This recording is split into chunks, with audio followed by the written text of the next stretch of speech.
ناظرین، میں عارف میاں ہوں اور میرے ساتھ اس وقت ڈاکٹر محمد سعید عاطف صاحب ہیں جو تعلیمی اداروں میں پڑھاتے رہے ہیں۔ میں سمجھتا ہوں کہ ایک استاد جو کسی تعلیمی ادارے سے وابستہ ہے، نوجوانوں سے وابستہ ہے، وہ حالات کے تقاضوں کو، نوجوان نسل کے رجحانات کو زیادہ بہتر طور پہ سمجھتا ہے۔ ڈاکٹر صاحب، اظہار رائے کی آزادی کو دنیا بہت اہمیت دے رہی ہے، ہمارے آئین کے اندر بھی اس کا ذکر ہے۔ اسلام میں اظہار رائے کی آزادی کس حد تک ہے؟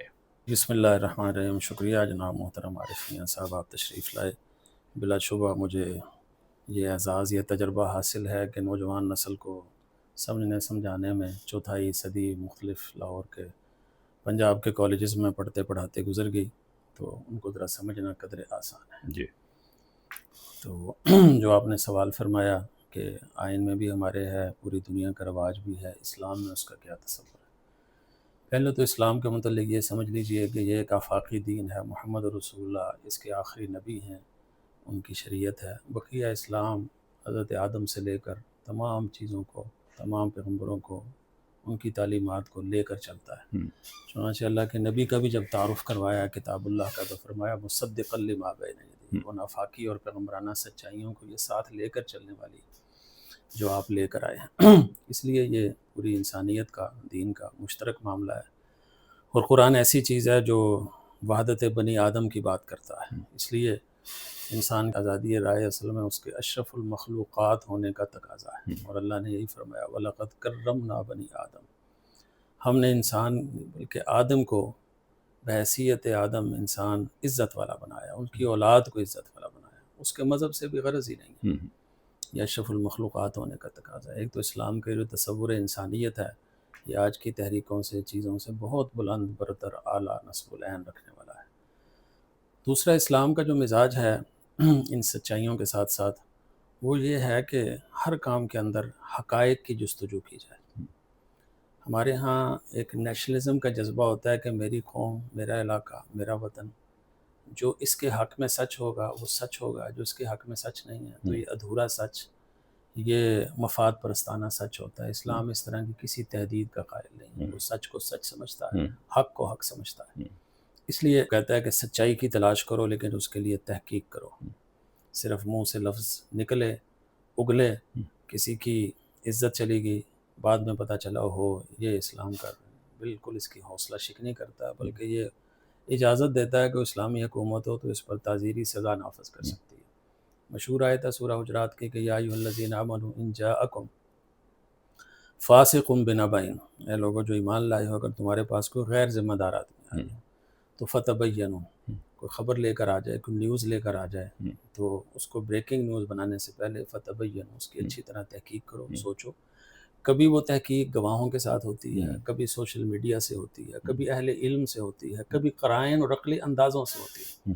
جیسے ہمارا کہتے ہیں نا فلاں ایک بندہ کہ بھی آپ کا کان فلاں لے گیا، وہ اس کے پیچھے دوڑتا چلا جا رہا ہے، اور پھر دیکھا تو کان تو ساتھ لگا ہوا تھا۔ تو اسی طرح کی ہوتی ہے کہ بعد میں ایک چھوٹی سی تردید آ جاتی ہے، اور جو فرد ہے، مسلک ہے، ملک ہے، یا کوئی ایشو ہے، اس معاملے کے اندر بالکل حقائق سے ہٹ کر لوگوں کی ذہن سازی کر دی جاتی ہے۔ سب سے پہلے اسلام یہ کہتا ہے کہ تحقیق کرو، تحقیق کا معیار بھی معتبر ہو، مضبوط ہو۔ صرف اپنے ہی لوگوں سے پوچھ لینا تحقیق نہیں ہوتی، یہ تعریف اور توصیف کا ایک انداز ہوتا ہے جو بالآخر انجمن ستائش باہمی تشکیل دے دیتا ہے۔ آپ بہت اچھے ہیں، میں بہت اچھا ہوں، فارسی میں کہتے ہیں آپ مجھے حاجی کہیں، میں آپ کو حاجی کہوں گا، نہیں، تلخ حقائق کو سمجھے، دیکھے، شیخ کیا۔ حتیٰ کہ قرآن نے ایک جگہ پر فرمایا کہ یا ایھا الذین، جو لوگوں ایمان لائے ہو، اگر تمہارے خلاف بھی ولو علی انفسکم، اگر تمہارے خلاف بھی حق اور سچ کی گواہی ہے تو وہ دو، کہ اس وقت میں یہاں اس معاملے میں غلط تھا، میری سوچ ٹھیک نہیں تھی، میرا طریقہ ٹھیک نہیں تھا، اگرچہ کسی کے پاس، عدالت کے پاس آپ کے ایویڈنسز نہیں ہیں، لیکن ولو علی انفسکم، پھر سب سے قریبی تعلق والدین کا ہے، اب الوالدین والاقربین، پھر آپ کے قریبی رشتہ دار، حلقہ احباب، تو ان کی قیمت پر بھی آپ نے سچ نہیں چھوڑنا۔ یہ وہ کمال ہے اسلام کی رفت کا، فکری حریت کا، اور اتنا زیادہ اس کو عظمت دینے کا کہ اس سے بڑھ کر اور کیا ہو سکتا ہے۔ ایک تحقیق کی جائے، ایک سچ بیان کیا جائے۔ دوسرا، قرآن نے جو ہمیں انداز سکھایا وہ ہے، قرآن مجید کے انداز کے اندر احتیاط ہے۔ مثلا ایک جگہ پر آپ کو دھکیل دیا جائے، ایک جوان کو کہا جائے کہ شراب سے کہ بدکاری سے بچو، نہیں، اسلام کا فلسفہ کیا ہے؟ ولا تقربوا الزنا، زنا کے قریب بھی نہ جاؤ. یعنی جو دواعیات، جو ایسی چیزیں ہیں جو بدکاری کے قریب کریں، اسلام کے لیے ان سب کو روکنا ضروری ہوتا ہے. اس لیے سب سے پہلے پردے کا حکم، نگاہوں کے اندر شرم و حیا کا حکم، دونوں کے لیے. وہ سر ہم شاید زیادہ تفصیل میں یہ جا رہے ساری ہیں. کر کے، سب کچھ کر کے پھر کہا کہ اب یہ ان چیزوں سے بچیں. اب فرمایا مخلوط چیزوں کی. اسی طرح جب ہم بات کرتے ہیں اسلام کی، آزادی کی، حریت کی، اور کسی جرم میں کوئی اچانک ملوث ہو جاتا ہے تو اس کو بھی دیکھتے ہیں کہ یہ اچانک ہوا ہے. دیکھیں ایک پری پلان قتل ہوتا ہے اور ایک قتل عمد ہے اور ایک قتل خطا ہے. دونوں کی سزا میں فرق ہے، حالانکہ بظاہر دونوں میں ایک بندہ مارا گیا ہے. تو اسلام اس خطا کو بھی سمجھتا ہے، اس کی بھی رعایت کرتا ہے، حدود کا بھی تعین کرتا ہے. اور اسلام کے اندر کچھ تحفظات حاصل ہیں، وہ ہیں اللہ اور رسول کو. اس کے حوالے سے کوئی ذہن میں سوال آتا ہے، اللہ نے کئی جگہ سوال خود کفار کے نقل کیے ہیں. وقالت الیہود عزیر ابن اللہ وقالت النصارى مسیح ابن اللہ. یہ کہتے ہیں، ان کا قول کہہ کے ان کی تردید کی ہے. تو اگلے کے موقف کو سمجھنا، اس کی عقلی بنیادوں پر، شواہد کی بنیادوں پر تردید کرنا. اسلام اس کی قطعاً نہ صرف مخالفت نہیں کرتا، اس کی حوصلہ افزائی کرتا ہے. تو اسلام کے اندر جو حدود آزادی کے ہیں وہ ان چیزوں سے مشروط ہیں. اللہ ہے، رسول ہے، تحقیق ہے، احتیاط ہے. ان چیزوں کو سامنے رکھ کر کوئی بات کرتا ہے، بڑی سے بڑی چیز ہو، اللہ تعالیٰ اس کا خود جواب دیتے ہیں. خود قرآن مجید میں متعدد جگہ فرمایا یسألونک، نبی آپ سے سوال کرتے ہیں. سوال اٹھانا کوئی چیز نہیں ہے، سوال اٹھایا جائے. تو اسلام کے اندر جو آزادی کا تصور ہے وہ بڑا اشرف اعلیٰ ہے. اور آپ نے جو دوسری بات فرمائی، ہمارا آئین اور یہ چیزیں، اصل میں یورپ کے اندر جو ڈارک ایج کا عہد شروع ہوا ہے وہ کئی صدیوں تک جاری رہا ہے. وہ اس ڈارک ایج سے نکلے ہیں کہ جہاں کسی کے خلاف بولنا اپنی موت کو دعوت دینا تھا. خصوصاً وہاں کی جو پاپائیت تھی، اس کی جو فسطائیت تھی، اس کے خلاف آپ بول ہی نہیں سکتے تھے. انہوں نے اسی کو اپلائی کر دیا اسلام پر. ایسی بات نہیں. 1789 میں وہاں جو رشیا میں انقلاب آیا فرانس میں، انسانی آزادیوں کا، جمہوریت کا، حریت فکر کا، تو اس کے بعد جیسے روسو کا مشہور جملہ ہے کہ میں آزاد پیدا ہوا تھا لیکن آج میں زنجیروں میں جکڑا ہوا. یہ بالکل صدائے بازگشت ہے قول فاروق رضی اللہ تعالیٰ عنہ کی. جب ایک معاملے میں انہوں نے کمنٹ دیا کہ متا استبعتم الناس وقد ولدتهم امہاتهم احرارا، کہ تمہاری ماؤں نے تو تمہیں آزاد جنا تھا، تم نے کب سے انہیں اپنا غلام بنا لیا. تو ہماری جو روشن فکری کی تاریخ، تحریک، وہ بڑی کمال کی ہے. مختصر طور یورپ پہ اس سے لے کر چلا ہے. مختصر طور پہ ہم کہہ سکتے ہیں کہ اسلام میں اظہار رائے کی آزادی ہے. ہاں، محدود ہے، کچھ چیزوں کے ساتھ مقید ہے. جیسے انگریزی کا ایک جملہ ہے نا کہ آپ کو چھڑی گھمانے کی آزادی وہیں تک ہے جہاں سے میرا ناک شروع نہیں ہو رہا، میری عزت پامال نہیں ہو رہی. تو اسلام کے اندر کچھ محرمات طے ہیں، ان کے خلاف آپ دلیل سے، شائستگی سے اپنا موقف پیش کر سکتے ہیں. بدتمیزی، بد تہذیبی، بے احتیاطی کی وہاں گنجائش نہیں. اچھا، پاکستان کے آئین میں بھی اظہار رائے کی آزادی ہے کیا؟ مذہبی قیادتیں، تنظیمیں، آپ سمجھتے ہیں کہ اس اظہار رائے کی آزادی کو دل سے تسلیم کرتے ہیں؟ دیکھیں، جو سچا نظریاتی مسلمان ہے وہ اسلام کی دی ہوئی آزادی کو بطور عقیدہ مانتا ہے. بطور عقیدہ ماننے کا مطلب یہ ہے کہ یہ اس کے رگ و پے میں شامل ہے، اور دوسرا وہ اس کو برتتا بھی ہے، اس کو سہتا بھی ہے، سنتا بھی ہے. اب رہ گیا ہمارا آئین، اس کے اندر بھی انہی اسلام کے آفاقی اصولوں کی ضمانت دی گئی ہے. جدید انداز سے آپ نے کن چیزوں کو برتنا ہے، لیکن اس کے اندر بھی جس طرح ہمارے ہاں احتجاج کرنے والے جہاں وطن کا اور حکومت کا، اسٹیٹ کا اور گورنمنٹ کا فرق نہیں رکھیں گے، تو حکومت کے خلاف بات کر سکتے ہیں، اسٹیٹ کے خلاف یہ اس طرح کرتے تو بغاوت کہلاتی ہے ساری دنیا میں. تو یہ فرق ہر جگہ ملحوظ رہنا چاہیے. اسلام میں اس کی اسی طرح پابندی ہے. بقیہ بالکل آپ گفتگو کریں. حریت فکر کا تو اسلام دائی ہے. جیسے میں نے حضرت عمر فاروق کا یہ جملہ سنایا، اور حضرت عمر فاروق نے کہاں سے سیکھا؟ وہ اسلام کی حریت فکر، اس کی پاسبانی، اس کی آزاد روی اور ان چیزوں کے ساتھ. تو ہمارے آئین میں جو دیا گیا ہے اس کا حق ہے، لیکن جیسے میں نے کہا نا، کئی حدود ہوتی ہیں، وہ شرافت سے ہوتی ہیں، آپ کی زبان کے لب و لہجے سے ہوتی ہیں. چیزیں جو ہماری تہذیبی اقدار سے، شرافت انسانی سے، ہماری دینی اقدار سے ٹکراتی ہوں، آزادی رائے کے اظہار پر نہیں قبول کر سکتے. تو وہ انتشار رائے ہوتا ہے. پاکستان میں بہت سارے واقعات ہوئے ہیں، مذہبی قائدین ہیں حتیٰ کہ ان کے اوپر بھی یہ توہین مذہب کا الزام لگا ہے. بے شمار لوگ ہیں، لیکن ابھی جو واقعہ ہوا ہے وہ انجینئر محمد علی مرزا کا ہے. یہ لگتا ہے کہ ان لوگوں کا مقصد کوئی توہین کرنا نہیں تھا، لیکن ان کے اوپر الزام آیا، گرفتاری بھی ہوئی، کچھ گرفتاریوں سے بچ گئے. انجینئر محمد علی مرزا کی گرفتاری پہ آپ کا کیا نقطہ نظر ہے؟ دیکھیں یہ بظاہر تو ایک سوال ہے، لیکن اس کے پیچھے ایک پورا پس منظر اور بیک گراؤنڈ ہے۔ انجینئر صاحب محترم ماشاءاللہ صاحب علم ہیں، ان کا حافظہ بھی بہت غیر معمولی ہے، ان کی علمی اپروچ بھی ایک خاص تناظروں میں خاص موضوعات کی حد تک ہے۔ ہمارے ہاں جو مذاہب فکر کا اختلاف ہوتا ہے نا، وہ اختلاف رائے ہوتا ہے۔ کچھ لوگ آتے ہیں جو اسے مناظرانہ مجادلانہ رنگ دے دیتے ہیں، تکفیر کی مہم بھی چلا دیتے ہیں، لیکن عمومی طور پر ہمارا جو دینی حلقہ ہے وہ اسے قبول نہیں کرتا، نہ اس کی تحسین کرتا ہے۔ تو اس تناظر کے اندر یہ پہلے شخص تھے جناب انجینئر صاحب کہ انہوں نے آتے جو انداز اپنایا نا، وہ تحقیق کا نہیں، وہ تضحیق کا تھا، توہین کا، تضحیق کا۔ سارے مولوی دجال ہیں، فلاں ہیں، میں نے تو یہ کر دیا، ایسے عامیانہ لفظ جو ایک پرائمری کا بچہ بھی شاید نہیں استعمال کر سکتا۔ میں نے فلاں کی منجی ٹھوک دی، فلاں کا یہ کر دیا۔ تو ہمارے ہاں وہ نوجوان طبقہ جو کہتا تھا کہ میں ساری کی ساری اباحیت پسندی، مغرب پسندی کو بھی اپنے ساتھ رکھوں، مولوی سے بھی بچوں بھاگوں، اور میرا مذہب بھی سلامت رہے، اور مجھے تو ان کے لیے انہوں نے کہا جی آپ ہمارے پاس آئیں، تو ان کو انہوں نے سمجھنے سے پروموٹ کیا۔ بقیہ جس انداز سے وہ اسلام کا مطلب معنی مفاہیم بیان کرتے تھے، اس میں خیر کم تھی اور اس میں انتشار زیادہ تھا۔ میں شر نہیں کہتا، انتشار زیادہ تھا۔ اور ہمارے جو بڑے بڑے بزرگ ہیں، آپ ان کے خلاف دلیل سے بات کریں، شائستگی سے بات کریں، دلائل دیں، کوئی مسئلہ نہیں۔ ایک ہمارے بڑے بزرگ گزرے ہیں تو وہ اپنی مجلس میں تھے، تو ایک صاحب نے کہا جی مجھے تو آپ حلالی نہیں لگتے، تو انہوں نے کہا نہیں، میری والدہ کے نکاح کا ایک بندہ زندہ ہے، آئے میں ان کے پاس لے کے جاتا ہوں۔ جب اتنی بڑی بات کا بھی لوگ برا نہیں مانتے، لیکن وہ دلیل سے ہو، وہ شائستگی سے ہو، تو مرزا صاحب نے یہ کیا کہ اب مرزا صاحب کے والد محترم ہیں، میں نے محترم کہا ہے، ان کی کوئی بےزتی کرے تو ان کو تکلیف ہوگی۔ اسی طرح جو اولیاء اللہ ہیں، بزرگ ہیں، آپ ان کے کہیں جی ان کی یہ چیزیں مجھے سمجھ میں نہیں آتی، یہاں سے وہ ڈی ٹریک ہو گئے، مجھے کوئی قائل کرے، مجھے کوئی سمجھائے، دلائل سے وہ کرے، ٹھیک ہے۔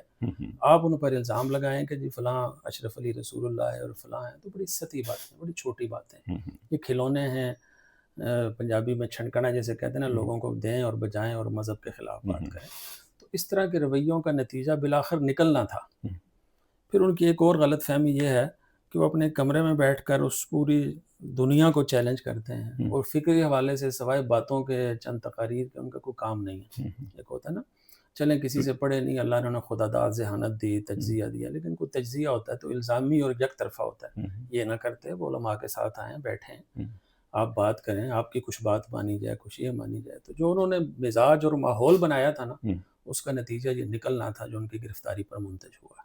یہ کہا جا سکتا ہے کہ جس الزام پہ ان کو گرفتار کیا گیا وہ اصل وجہ نہیں، وجہ ان کا ماضی تھا، انہوں نے جس انداز سے باتیں کی اس کے رد عمل میں ان کو گرفتار کیا گیا، ان کو لپیٹ میں لیا گیا، دوسرے لفظوں میں۔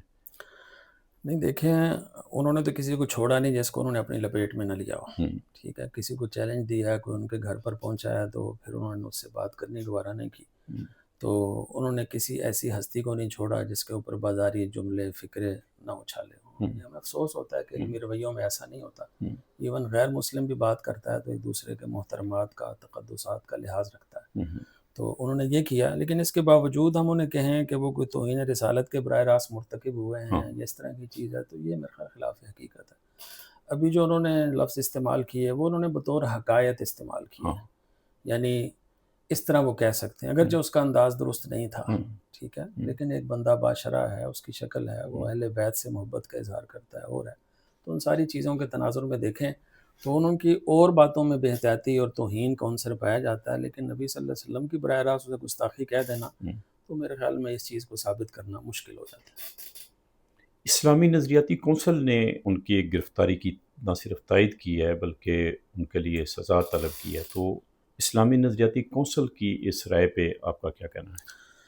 اسلامی نظریاتی کونسل دیکھیں جی ایک آئینی ادارہ ہے، کبھی اس میں بڑے اہل علم ہوا کرتے تھے، ان کی آراء ہوتی تھی، اختلاف فکر بھی ہوتا تھا۔ آئینی ادارے کا معنی یہ بھی ہے کہ اس کے مقاصد بھی لکھا ہوا ہے کہ قومی اسمبلی، ارکان سینٹ جب وہ قانون کے حوالے سے اسلامی رہنمائی طلب کریں تو نظریہ آئینی طور پر یہ ادارہ پابند ہے، اس میں ماہرین قانون، ماہرین دین بیٹھے ہوں، وہ ان کو جدید قدیم سب کے حوالے سے تناظر میں اسلام کی اسپرٹ کے رکھتے ہوئے انہیں رہنمائی فراہم کریں۔ اگر میں نے اسلامی نظریاتی کونسل کی ان چیزوں کو پڑھا، اس حوالے سے جو انہوں نے فیصلہ کیا وہ بظاہر اسلامی نظریاتی کونسل کے مقاصد سے مطابقت نہیں رکھتا، چونکہ اس کے جو اس وقت سربراہ ہیں مولانا ڈاکٹر راغب نعیمی صاحب بڑے خاندانی آدمی ہیں، بڑے تہذیبی رکھ رکھاؤ والے آدمی ہیں، تو میرے خیال میں وہ کچھ جذباتی لمحہ میں لوگوں نے ان پر کیسا دباؤ ڈالا، انہوں نے یہ بات کہہ دی۔ یہ بات اسلامی نظریاتی کونسل کے مناسبت اس کے مقاصد سے کے ساتھ نہیں رکھتی، میری ذاتی رائے یہ ہے۔ بقیہ ان کو اور حوالے سے کہیں، ان کے متعلق وہ اپنی آزادانہ رائے راغب نعیمی صاحب دیں، ایک ادارے کو اس میں لانا، تو پھر اس کا نتیجہ یہ نکلے گا کہ کل پھر اور بہت سارے لپیٹ میں آ جائیں گے۔ اور دوسرا جو 295C جیسا حساس معاملہ ہے، اس کے متعلق جب تک کوئی چیز قرائن سے ثابت نہ ہو، کسی کو اس پر چسپاں کر دینا یہ مذہب کی روح کے خلاف ہے، نبی کریم صلی اللہ علیہ وسلم کی رحمت للعالمین، آپ کی عظمت، آپ کے ادب سب کے خلاف ہے۔ اس میں بہت احتیاط کرنی چاہیے کہ کہیں کوئی بے گناہ اس کی زد میں نہ آئے، اور جو گناہ گار ہے وہ بچنے نہ پائے۔ ان دونوں چیزوں کو ملحوظ رکھنا چاہیے، کیونکہ حضور کی ذات گرامی ہمارا ایمان کا مسئلہ ہے، اور اللہ کی بات بھی نہیں ہے، توہین تو اللہ کی بھی توہین ہی ہے، لیکن نبی کریم صلی اللہ علیہ وسلم اور اللہ کا معاملہ تھوڑا سا ہمارے اینگل سے مختلف ہوتا ہے کہ اللہ کو تو سارے مذاہب کے مانتے ہیں، اپنے اپنے اینگل سے مانتے ہیں، لیکن نبی کریم صلی اللہ علیہ وسلم نے ہمیں اللہ کا جو تعارف کرایا، تو ہمارا تو اللہ سے تعارف بھی حضور صلی اللہ علیہ وسلم کی سب سے بڑی دیکھیں جو توحید کی سورہ اخلاص ہے، اس میں انداز تو یوں ہوتا کہ وہ اللہ احد، اللہ ایک ہے، لیکن اللہ نے یوں نہیں فرمایا قل هو اللہ احد، اے نبی آپ گواہی دیجئے کہ اللہ ایک ہے۔ اس لیے ہماری توحید، ہمارا قرآن، ہماری آخرت، سب کا جو مرکز ہے وہ محمد رسول اللہ صلی اللہ علیہ وسلم کی ذات گرامی ہے، تو اس حوالے سے مسلمان بہت حساس ہیں۔ البتہ اس میں پھر میں نے کہوں گا کہ یہ احتیاطاً کچھ گرفتاریاں ہو جائیں تاکہ لوگوں کو تنبیہ ہو، لیکن اس کا ایک بے گناہ مسلمان پر یا ایک فرقہ وارانہ الزام لگا کے اس کو کرنا، یہ بالآخر اس کا نتیجہ یہ نکلتا ہے کہ وہ اہل مذہب کے خلاف یہ چیز استعمال ہوتی ہے، اور جب ہم اس طرح کی چیزیں لاتے ہیں تو سیکولر لبرلز ان کے ہاتھ میں ہم ایک آلہ پکڑا دیتے ہیں، ہتھیار پکڑا دیتے ہیں کہ آپ اسلام کے خلاف بولیں، دوسروں کے خلاف بولیں۔ تو اس میں جس طرح آج سے چند سال پہلے ملی یکجہتی کونسل تھی، انہوں نے فرقہ واریت کے افرید کو قابو کیا، اس طرح علماء کرام کو اپنے اپنے انداز میں بیٹھ کے اس بات کو سمجھنا چاہیے کہ جب تک کوئی بڑا عالم اس کیس کو دیکھ کے اس کی تائید نہ کرے، مقدمہ درج نہ کیا جائے، تو میرے خیال میں اس انداز سے ہم اس افرید پر کسی نہ کسی حوالے سے قابو پا سکتے ہیں۔ بعض لوگ بول رہے ہوتے ہیں، تقریر کر رہے ہوتے ہیں، ان کا مقصد یہ نہیں ہوتا کہ وہ پیغمبر اسلام صلی اللہ علیہ وسلم کی یا مذہب کی توہین کریں، کوئی لفظ کے استعمال میں کمی بیشی ہو سکتی ہے، ایسی صورت میں ایسا لگتا ہے کہ کلچر پیدا ہو گیا ہے کہ اس کو پکڑ لو۔ نہیں، یہ ہمارے دور امریت کے اندر چونکہ امریت اوپر سے آئی، اختلاف برداشت نہیں کرنا، سیاسی عدم برداشت آئی، تو وہ ہمارے مذہبی عدم برداشت کو بھی اس نے لپیٹ میں لے لیا، یا مذہبی عدم برداشت بھی پیدا کر دی۔ اسلام میں ایسی کوئی بات نہیں ہے۔ نبی صلی اللہ علیہ وسلم نے ایک دفعہ ایک واقعہ بیان فرمایا کہ ایک آدمی لکودک صحرا میں ہے، اپنے اونٹ پر جاتا ہے اور اس کو پیاس لگتی ہے، پانی پی کے کھانا کھا کے وہ سوتا ہے، سو کے جب اٹھتا ہے تو دیکھتا ہے کہ نہ اس کا اونٹ ہے نہ اس کی زاد راہ ہے، وہ اونٹ اس سمیت ہی کہیں غائب ہو گیا۔ اس نے کہا اتنا بڑا صحرا ہے، تبتا ہوا، پانی بھی ختم، زاد راہ بھی نہیں، میں تو مر جاؤں گا۔ اب وہ موت کی آس میں بیٹھ کر وہیں لیٹتا ہے اور سو جاتا ہے کہ مجھے تو مرنا ہی ہے۔ کچھ دیر بعد جب اس کو اونگ سے اس کی آنکھ کھلتی ہے، دیکھتا ہے کہ اس کا اونٹ بھی موجود ہے اور اوپر کجاوا اور اس میں سارا سامان بھی موجود ہے، تو شکر ادا کرتے وقت کہتا ہے کہ میرے اللہ، میں تیرا بندہ اور تو میرا رب۔ وہ اس کے بجائے کہتا ہے اللہ تو میرا بندہ اور میں تیرا رب۔ سبقت لسانی ہوگی اور الٹ ہوگی، مفاہیم بدل گئے۔ تو نبی صلی اللہ علیہ وسلم نے فرمایا کہ یہ بے ادبی نہیں ہے، یہ اس کا ایک والہانہ پن تھا، اس کی بے تحاشا بے محابہ خوشی سی اظہار کے انداز کے اندر اختلاف ہے، لیکن اس کی نیت یہ نہیں تھی۔ تو اس طرح کی جو چیزیں ہیں اس کو پوری شخصیت کے بیک گراؤنڈ میں دیکھا جائے کہ اس طرح تو نہیں ہے۔ ایک مذہبی بندہ ہے، وہ شروع سے شاعر مذہبی دینی کا احترام کرتا ہے، اس پر یہ الزام چسپاں کر دینا یہ دین کی اسپرٹ کے خلاف ہے۔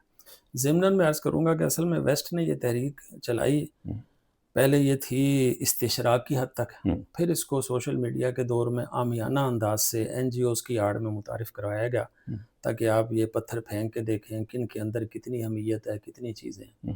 تو اس کے نتیجے میں اب وہ اعتراضات بھی اتنے سطحی، اتنے گھٹیا آئے ہیں، نبی صلی اللہ علیہ وسلم کے کارٹون بنانا، حضور صلی اللہ علیہ وسلم کے حوالے سے بد زبانی کرنا، اس طرح ہمارے ہاں عدالتوں میں کئی کیس ہیں، کچھ وہاں بے گناہ بھی ہوں گے لیکن بہت سارے ایسے ہیں کہ ان کی جو توہین ہے نا وہ بیان کرتے ہوئے بھی زبان لرزتی ہے۔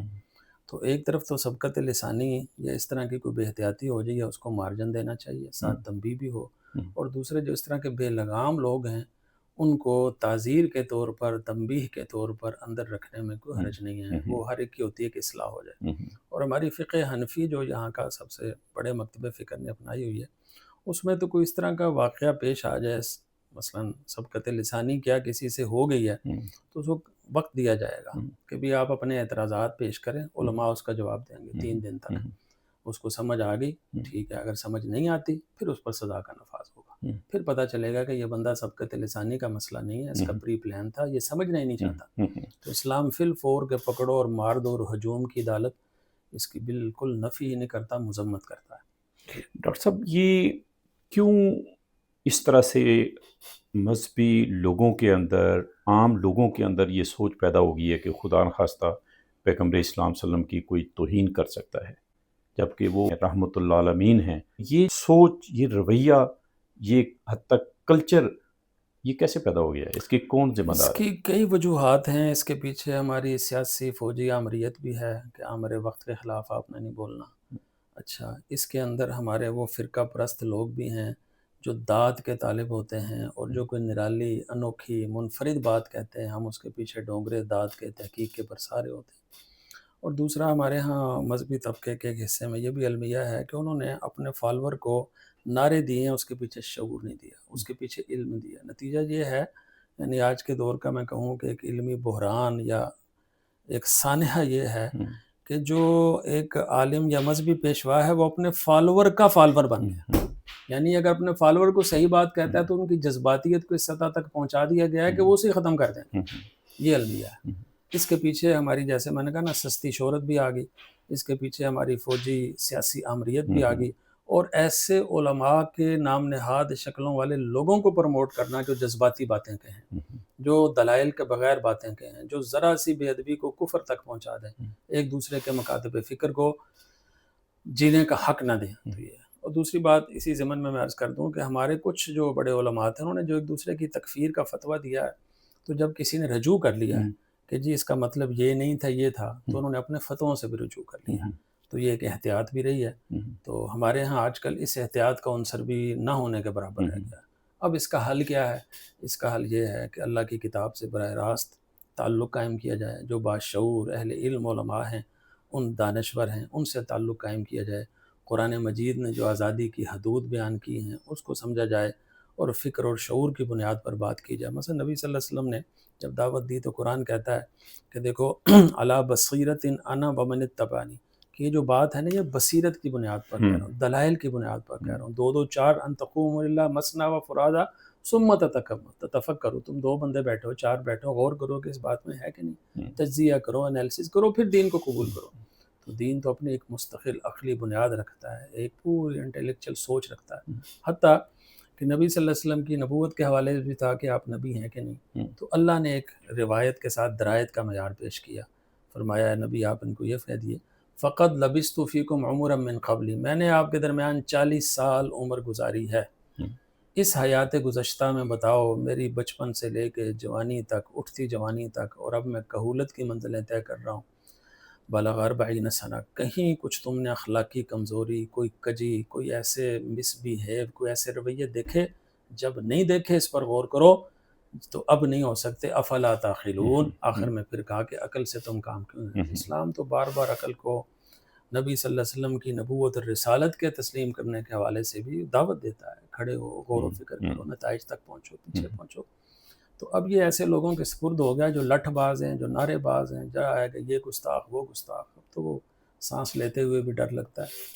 آپ نہیں سمجھتے کہ یہ جو مذہبی توہین کے الزامات لگاتے ہیں ان کے لیے سخت ترین سزا ہونی چاہیے تاکہ یہ لٹھ باز اپنے سامنے کوئی رکاوٹ محسوس کریں؟ ہاں جی بالکل، اس طرح کا کچھ ہونا چاہیے، جیسے میں نے پہلے عرض کیا نا، تحصیل کی سطح پر، ضلع کی سطح پر، اور وہاں کی پرائیویٹ کمیٹیاں ہوں جس میں تمام مکاتب فکر دیکھیں کہ بھی کوئی بھی توہین مذہب کا کیس آیا تو پولیس اس پر کارروائی کرنے سے پہلے، مقدمہ درج کرنے سے پہلے ان علماء کی رائے لے، اس میں تمام مکاتب فکر کے ایسے علماء ہوں جن کو موجودہ دور کے حقائق کا علم بھی ہو اور قرآن و سنت کے ساتھ بھی ان کا رسوخ فی العلم والا معاملہ ہو، تو میرے خیال میں اس مسئلے کو بہت اچھے انداز میں حل کیا جا سکتا ہے۔ اصل میں یہ سپرد ہو گیا ہمارے مجمع باز لوگوں کے، اور ادھر سے ہماری پولیس اور ان چیزوں کے کہ جو اس نان ایشو کو ایشو بنائیں۔ بسا اوقات اس طرح کے ایشو اس وقت بھی آتے ہیں جب سیاسی حبس ہوتی ہے، ایک ڈکٹیٹر ہے، اس نے توجہ منقسم کرنی ہے۔ یہ عالمی مسائل ایسے پیدا ہو گئے کہ انہوں نے اپنے مقامی گماشتوں کو کہا کہ اس سے توجہ کیسے ہٹائی جائے، تو کہا جی مذہبی ایشو پیدا کر دیں، جو کرتا ہے منصب نبی اس کے ساتھ آپ یہ کر دیں۔ تو یہ جو عدالت کے فیصلے تھے، یہ عدالت کے اختیار تھے، اس کو جب ایک ہجوم کے سپرد کر دیں گے تو پھر اسلام بدنام ہوگا۔ تو اس سے بچنے کا وہی طریقہ ہے اعتدال، توازن، باشعور علماء سے رہنمائی، اور مل جل کر اس مسئلے کو سمجھنا کہ اس میں توہین ہے یا جذباتیت ہے۔ ہمارے ہاں تو ایک مسجد پر اشتہار لگتا ہے، دوسرے مکاتب پہ فکر لگاتا ہے اور اس کے اوپر کیمرہ فکس کر دیتا ہے کہ اب وہ آئے گا تو اس اشتہار کو ہٹائے گا، جو ہی ہٹائے گا نبی صلی اللہ علیہ وسلم یا کسی مقدس ہستی کا نام ہے وہ پھٹے گا، ہم فوراً اس کی تصویر پہ آ گئے یہ توہین رسالت ہوگا۔ حالانکہ یہ مسالک کی جنگ ہے، فرقہ پرستی کی جنگ ہے، بڑے چھوٹے گھٹیا مقاصد کے لیے اس عظیم ترین ہستی کا نام نامی استعمال کیا جا رہا ہے۔ تو اس کے لیے ہر مکتب فکر میں اتنے سمجھدار لوگ ہیں جو سارے پس منظر کو مقامی، دینی، عالمی سب کو سمجھتے ہیں، ان کی رائے کو لے کر جب مقدمات درج ہوں گے تو مقدمات کی تعداد شاید 2-3% سے آگے نہ بڑھ پائے۔ ڈاکٹر صاحب میں نے جو سوال کیا شاید صحیح طور پہ کنوے نہیں کر سکتا، جی کرنا چاہ رہا ہوں کہ مذہبی توہین کے جو بے بنیاد الزامات لگاتے ہیں کیا ان کے لیے کڑی ترین سزا نہیں ہونی چاہیے؟ دیکھیں جی، یہ تو کسی کو بھی حق نہیں ہے، کوئی حکومت اس طرح کی کوئی قانون سازی کرتی ہے امن عامہ کے لیے، تحفظ کے لیے، تو بالکل ٹھیک ہے، بالکل ہونی چاہیے۔ اور اس میں نے عرض کیا نا کہ اتنی احتیاط ہے کہ جب تک آپ کے پاس قرائن اور شواہد نہ ہو اس کو کوئی ہاتھ بھی نہ لگائے۔ ہم تو مجمع کے اندر اس کو سزا دیتے ہیں، پتہ نہیں اس پر نافذ ہوا نہیں ہوا، پتہ نہیں اس نے کس پس منظر میں بات کہی۔ اب کوئی بندہ اٹھے اور قرآن کی آیت میں یہ اٹھا کے وقالت الیہود عزیر ابن اللہ، وقالت الیہود کو چھوڑ دے اور کہے جی قرآن میں لکھا ہوا ہے کہ عزیر اللہ کے بیٹے ہیں، مسیح اللہ کے بیٹے ہیں، تو ظاہر ہے پورا بیک گراؤنڈ دیکھا جائے گا۔ تو اللہ تعالیٰ کی جب بات میں سے بھی اس طرح کی چیزیں آپ اٹھا سکتے ہیں تو فرد تو بہت چھوٹا آدمی ہے، اس سے اس طرح کی چیز ہو تو اس کے پورے پس منظر کو دیکھا جائے گا واقعی ہوا ہے یا ایسے ہی ہے۔ اور جب تک اس کو ماہرین فن نہ دیکھیں، اصول ہے کہ ہر اس فن کا ماہر، اور وہ علماء ہیں، اچھے اسکالرز ہیں جن کی دین تک ڈائریکٹ اپروچ ہے اور مثبت اپروچ ہے، تو وہ اس طرح دیکھ کے سزا تجویز کریں۔ حکومت کو بھی حق ہے کہ تعزیراً ایسی سزا تجویز کرے تاکہ یہ جو توہین رسالت کی یہ جو قانون ہے نا یہ مذاق بھی نہ بنے، اور یہ مسلم معاشرے کے اندر تحفظ کا قانون ہو، انتشار کا باعث نہ بنے، اور اس سے جو غیر ملکی طاقتیں ہیں، جو اسلام دشمن طاقتیں ہیں، وہ بھی اس سے وہ فوائد حاصل نہ کریں۔ دوسری بات یہ کہ جمہوریت چیزیں یہ جو بھی انہوں نے ہمیں کھلونے دیے نا جی، ان کے پیچھے ان کے مقاصد بھی ہیں، اور ایک مقصد یہ ہے کہ اس ملک کو ہم ثابت کریں کہ یہ ایک فیلڈ ریاست ہے، مذہب اب چلنے والا نہیں ہے، مذہب کی بنیاد پر کوئی ریاست کامیاب نہیں ہو سکتی۔ نتیجہ اس کا یہ ہے کہ ایسے دانشور ہمارے ہاں آ رہے ہیں، ان کو پروموٹ کیا جا رہا ہے، جو مغرب میں بیٹھ کر یہی تلقین پاکستان کے لوگوں کو کرتے ہیں کہ ریاست کا تعلق مذہب سے نہیں ہونا چاہیے، مذہب کی بنیاد پر ریاست نہیں ہونی چاہیے، آج کل اس کی ضرورت نہیں ہے۔ یہ نبی کریم صلی اللہ علیہ وسلم کی مدنی زندگی کی، جہاں ہیڈ آف سٹیٹ ہیں، پہلا معاہدہ ہی میثاق مدینہ ہوتا ہے، دوسری قوموں کے ساتھ ہوتا ہے، وہ قبائلی معاہدہ تو نہیں تھا، اس ساری مدنی زندگی کی نفی کرتا ہے، اور اس کے پیچھے جواز ہم فراہم کر دیتے ہیں بس اوقات۔ تو یہ دونوں طرف سے یہ احتیاطیں ہونی چاہیے، اور اس کو ایسے لوگوں کو حکومت قانون سازی کر کے تعزیراً سزا دے جنہوں نے دین کو اپنے عامیانہ اور فرقہ وارانہ مقاصد کے لیے استعمال کیا۔ بہت شکریہ ڈاکٹر صاحب وقت دینے کے لیے۔